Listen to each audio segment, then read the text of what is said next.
This maths summary focuses on rounding numbers.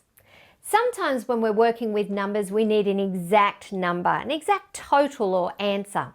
It could be 27 or 52 or 311, an exact number. And other times we need an approximate number, a rounded number. For example, we may say there's exactly 17 balls in this bag, or we could say there's about 20 balls in the bag.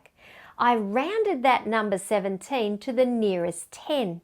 Now we can round to the nearest 10, 20, 30, looking at tens. We can round to the nearest 100 and even to the nearest 1,000. What helps us is finding a halfway mark, and remember the strategy every time that we're thinking, does the number finish in a 1, 2, 3 or 4, or does it finish in a 5, 6, 7, 8 or 9? Because that's going to help us. We're looking at numbers being like on a rolling hill for our number line. You can see down the bottom is the rounded tens. We've got 30, 40, 50 and 60.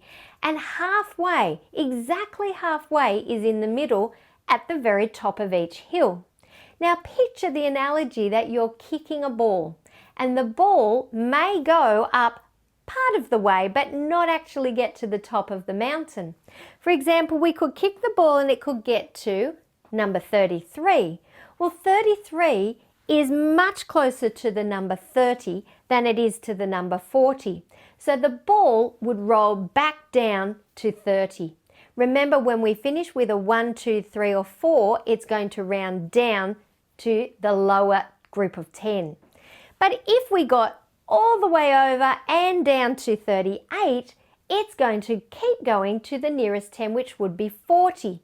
It's not going to go all the way back. So we need to have a think about that analogy and think about halfway. If I've got my ball and I've kicked it to 44, it's not halfway and it's going to roll back to the number 40. But if I kick the ball to 46, I've gone past halfway, it's going to keep going and roll to number 50, which is the nearest 10. Even if I get to halfway, exactly halfway, which is 55, it's not going to keep going back, it's going to keep rolling forward to 60. So let's look at some examples. If I have 32, it's closest to 30. Why? Because my number finishes in a 1, 2, 3 or 4. You can see it finishes in a 2. So it's going to roll down, it's going to go back. If we've got 37, it finishes in a 5, 6, 7, 8 or 9, 7. It's going to go up. It's going to round up to the nearest 10. If this short lesson is helping, imagine what over 200 just like it could do. Clear, quick and confidence building. They're all waiting for you on our website. Now let's get back to it. 43 would go down. The nearest 10 would be 40. But 49 is super close to 50. It would round up. 54 would round down to 50, 59 would round up to 60. A halfway mark, and thinking of the analogy of kicking the ball to the top of that mountain, where would it roll to, is going to be helpful. And we can use that exactly the same when we're thinking about rounding to the nearest 100 or even the nearest 1,000. Each time I need to think of a halfway mark. Between 100 and 200 is 150. Between 200 and 300 is 250.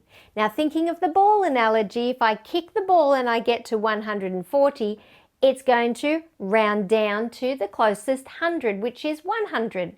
But if I kick it and goes past halfway and gets to here, which is 170, it's going to round to the next 100, which is the number 200.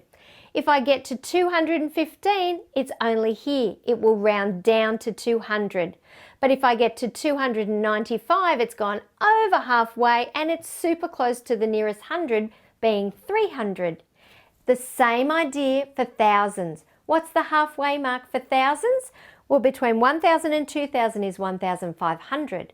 Between 2,000 and 3,000 is 2,500. So the ball analogy is helpful again. Our number line is rolling like a hill, and we kick the ball and we get to 1,450. Well, it's going to round down to the closest 1,000, being 1,000. But if we get to 1,970, it's going to round to the next 1,000 being 2,000. If we get even halfway, exactly halfway to 2,500, it's going to keep rolling and go to the number 3,000.